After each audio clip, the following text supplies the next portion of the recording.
Hello. Thanks for having me. Happy to be here. Glad to be sitting here in the finals. First and foremost, I'd like to thank our sponsors, Yummy Dino Buddies. None of this could be possible without them. All right, well, let's get into it. Let's see. I want to know who asked these questions, the first five, because I have a feeling Hal just created these questions himself so he could softball some answers to them. But all right, we'll go with it. What do you attribute your fantasy success to? I think mainly the Tampa Bay Buccaneers. I think that's who I can really just thank for this whole entire thing. Tom Brady, Leonard Fournette, and more recently, and sometimes in between, Antonio Brown, and their defense. I think throughout the year, those four have really carried me to where I am right now. I've had a lot of injuries, and I think that without them doing what they've done, I guess I could say Mark Andrews too. I don't think that I'd be anywhere near where I am. Like I don't know how many high scores I won, but I mean I think it was a lot. Yeah, so I think that's where I'd attribute most of my fantasy success to, at least this year. The most pivotal point of the season.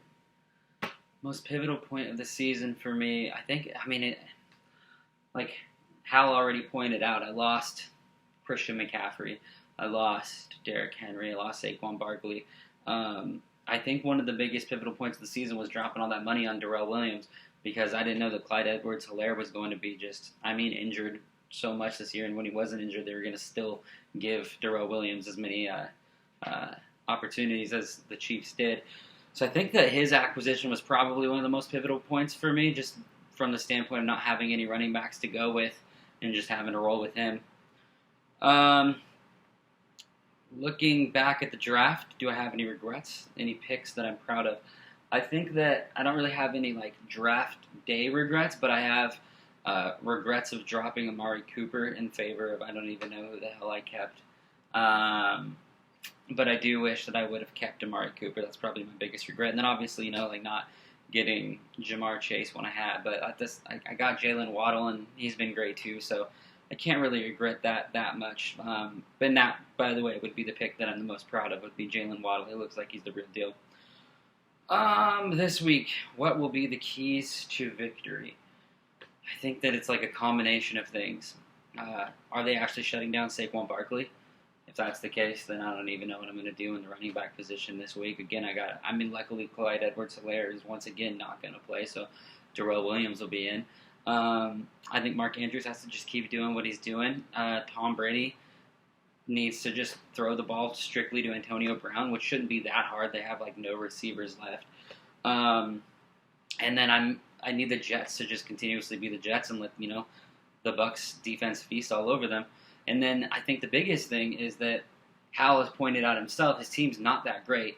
He's kind of got himself in here. I don't really know how, but he's here, and he's not like it's a no easy matchup.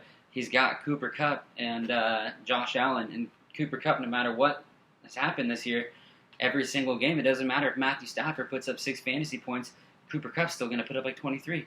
Even in our league, a non-PPR league. The guy's just insane. What do I love most about Yummy Dino Buddies, and what is my preferred sauce? Ooh, what do I love most? I don't think that I've put a Yummy Dino Bunny in my mouth in 15 years, but I think as a kid, I just loved all the different shapes of them. It felt like I was actually eating a dinosaur, and that was probably the closest I was ever going to get to actually eating a dinosaur. And they do taste like chicken, by the way. My preferred sauce, it's ranch mixed with Red Hot. I'm going to dip that in there every single time. And really, everything. I'm going to dip everything ranch in Red Hot. What is my favorite shape of a Yummy Dino Buddy nugget? It's got to be the pterodactyl. I like that it's got a head, 2 wings, and even 2 little feet. Because then I can kind of take each piece apart. I can dip one wing in and then eat that. And let's say I have multiple sauces. I told you I only like one, but I also really love sweet and sour. So I got sweet and sour. The other wing can get the sweet and sour. Yeah, you can kind of break it up like that. Plus, it doesn't suspend realism when I'm using the actual pterodactyl buddy to fly into my mouth. it actually can fly. I'm not putting like a, T-Rex flying. That's stupid. How many bites does it take for me to finish a Dino Nugget? It depends on if I'm eating a pterodactyl or another one. Like I just said, a pterodactyl has plenty of opportunity for me to dip multiple times, so it's going to take multiple bites for me to get through it. Just some other shape that I don't care as much to have fun with, 2 bites, maybe 1, if I'm feeling real crazy. Anyway, it looks like that's the end of our questions of the day. This is a good media day. Sorry that my background's starting to fade out as I move around, but before I do, I'll let the sponsors have their full background before I leave. Apparently that doesn't work either. Well, it doesn't matter. Anyway, I just want to give a shout out to Tyler, obviously, for doing this whole thing, for Hal, for getting this media day going. I think this was necessary. There's not enough shit talking in our league, and I think this is good for it. And I mean, Hal, I wish you all the luck.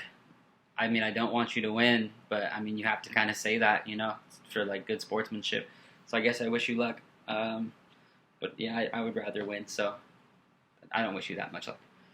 See you in the finals.